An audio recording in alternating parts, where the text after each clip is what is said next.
Welcome to Kenton Teaches. Enjoy the video. You need the basics set before toggling Volte. Insert your Airtel 4G SIM in the primary slot and make sure mobile data is on. Once done, update your Vivo system and carrier settings so the phone recognizes network features. Then open Settings, tap SIM cards and mobile networks, and select the Airtel SIM.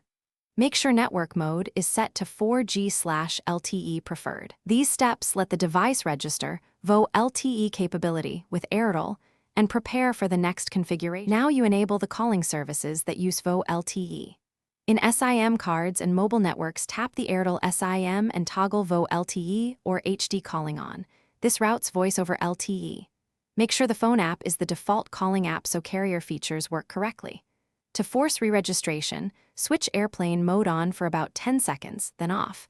The radio refreshes, and the network can provision Volte.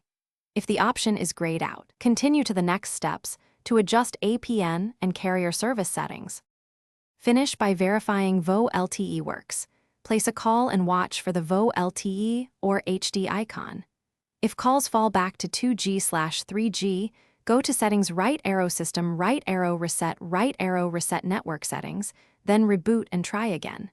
You can also check APN and carrier services. Correct APN keeps data stable during calls. If none of this helps, contact Airtel support to confirm Volte provisioning on your number. Sometimes the carrier must enable the service from their side. Thanks for watching. Please subscribe if this video was helpful.